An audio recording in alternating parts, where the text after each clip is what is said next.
Chegamos ao quarto tópico da nossa lição da Escola Sabatina. Nele vamos considerar o tema foco e submissão. Pergunta A.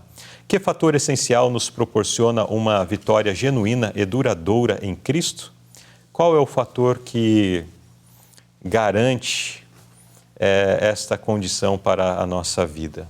Aqui é o verso áureo, né? Tiago deixa bem claro. Sujeitai-vos, pois, a Deus e resisti ao diabo, e ele fugirá de vós, né? Então, o fator essencial é resistir a Deus, né? Sujeitar-vos a Deus, isso. né? E, consequentemente, vamos resistir ao diabo. Isso. E isso é importante que a gente tenha isso como, até o tópico está dizendo, né? Como um foco. Sim. Porque, como já falamos nos tópicos anteriores, essa questão de ficar com a mente dividida na hora de tomar uma atitude firme, né, ao lado de Cristo, podemos vacilar, né? Mas se já tivermos decidido que a nossa sujeição a Deus, Ele nos dará força através do seu Santo Espírito para poder permanecer firme, né? Exato. Porque existe a certeza dos ataques de Satanás. Da mesma palavra de Deus, ela enfatiza ou coloca, né, apresenta a figura de Satanás como um leão que anda em volta da sua presa, Isso. buscando oportunidades para destruí-la.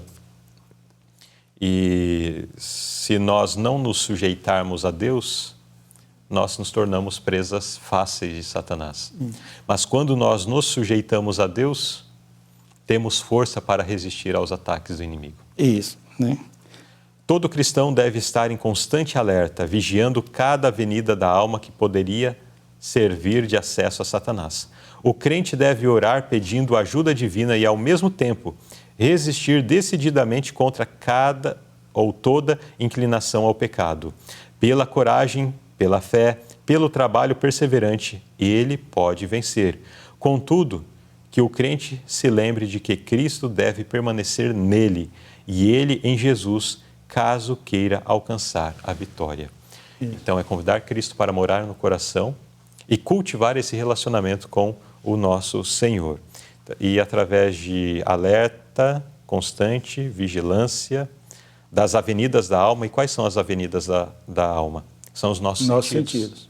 O que vemos, o que ouvimos, o que comunicamos, partilhamos, aquilo que tocamos, aquilo que cheiramos, né, também. E que falamos. O que ingerimos, o paladar. Isso, paladar. Então, nós temos, através desses 5 sentidos, as avenidas de acesso, através das quais Satanás sugere a nós o pecado, né? Às vezes é uma foto ou um vídeo que chega para a gente no WhatsApp e às vezes nós somos ansiosos, chegou uma coisa aqui, deixa eu ver. Daí começa a ver e percebe que é uma coisa que não deveria estar sendo vista. Mas já está aberto, ninguém está me observando, esquece que Deus está observando, esquece que os anjos estão registrando cada detalhe e dá atenção àquilo dali. A primeira vez, de repente, que alguém recebe algo, sei lá, não vou dizer o teor da coisa, né? Mas a primeira vez talvez assusta. A segunda vez vai assustar menos, a terceira vez vai assustar menos ainda. Na quarta, quinta vez, de repente, você já está compartilhando até com outras pessoas que têm uma mentalidade semelhante. E quando menos se percebe, está se envolvendo numa situação extremamente delicada. Isso não é só um perigo para as crianças ou para os jovens, mas para os adultos, para um idoso, para todo mundo, né? Às vezes se fala assim, os jovens, sim, eles sim, as crianças também, mas os adultos também, os idosos também. Quanto nós temos percebido que os idosos têm devotado aí em ficar manuseando as redes sociais, vídeos e tal, e quanta coisa inútil tem chegado e sido armazenado na mente de nossos irmãos idosos. Quantos não estão perdendo a sua salvação? Olha, sejam bem atentos ao que eu vou mencionar. Quantos estão perdendo a sua salvação porque estão preferindo passar horas e horas vendo inutilidades na internet e negligenciando o estudo da Palavra de Deus? Para estudar um tópico da lição da Escola Sabatina, é mais ou menos 10 a 15 minutos. Isso. Mas, e alguém fala, não, é muito tempo e tal, eu não consigo. Mas dá uma olhadinha aí no seu celular, quanto tempo você passa vendo vídeos no YouTube, acessando fotos no Instagram, conversando, jogando conversa fora no WhatsApp e frequentando outras redes sociais, enfim. Quanto tempo é desperdiçado com isso? Aqui agora estou falando apenas do desperdício, não estou falando nem da qualidade daquilo que... Nem do prejuízo na mente. Da qualidade daquilo que estamos vendo.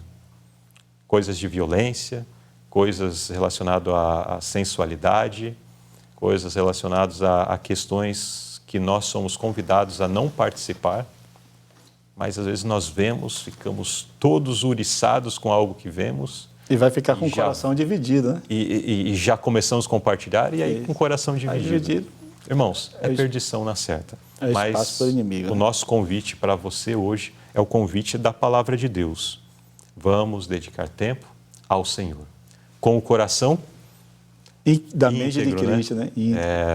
Sem dividir com Satanás, sem dividir com o mal, sem contemporizar com o pecado.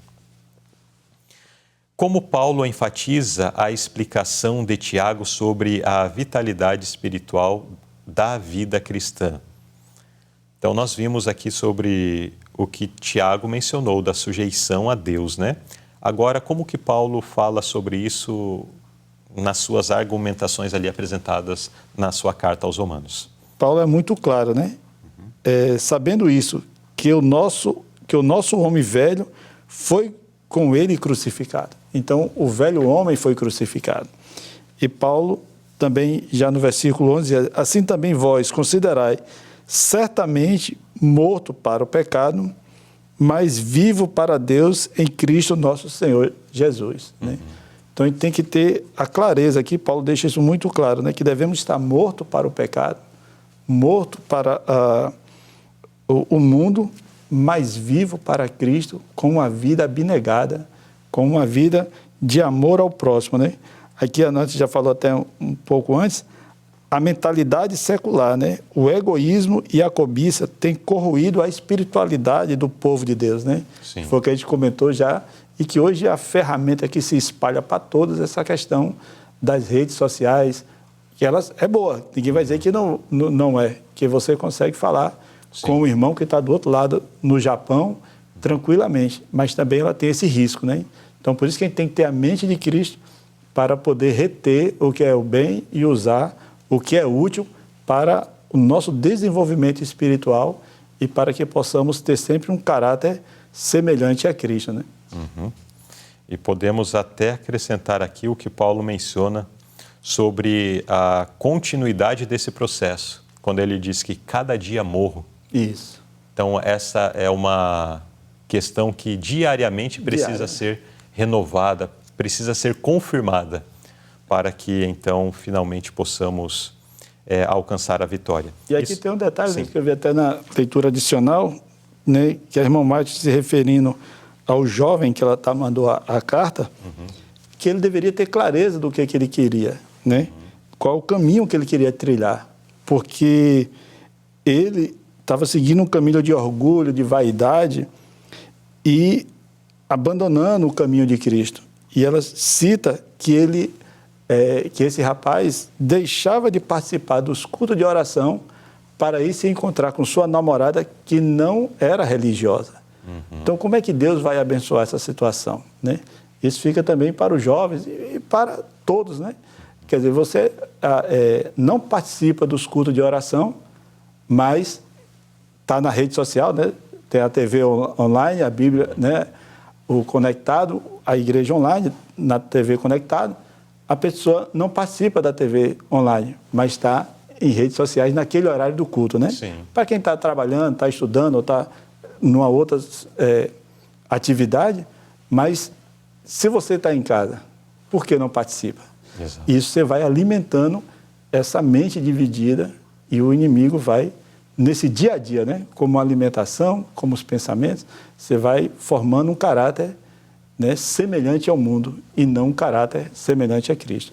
Mas devemos, então, reconhecer, né, se a gente, por algum motivo, pratica isso, porque esse é o dia a dia, ter esse discernimento e mudar enquanto é tempo, né? Exatamente. Aqui fala de nutrindo na mente aqui é uma condição é um trabalho contínuo, Constante. não é um ato. Isolado. Né? Não é nutriu a mente, né? Nutre a sua mente de tal forma e você vai lá, recebe uma bagagem de conhecimento, enfim, e está pronto. Não. É um processo, que deve perdurar até o final das nossas vidas.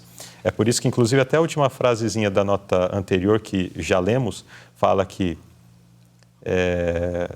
o crente se lembre de que Cristo deve permanecer nele e ele em Jesus, caso queira alcançar a vitória. Então, é uma questão de permanecer.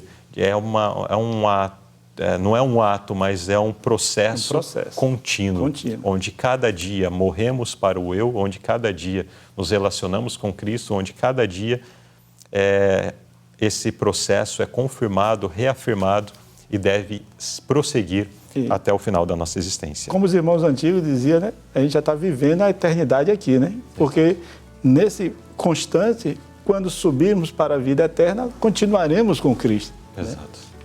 Muito bem. Então, foco e submissão. Vamos manter o foco, vamos nos sujeitar a Jesus e assim vamos alcançar a salvação eterna.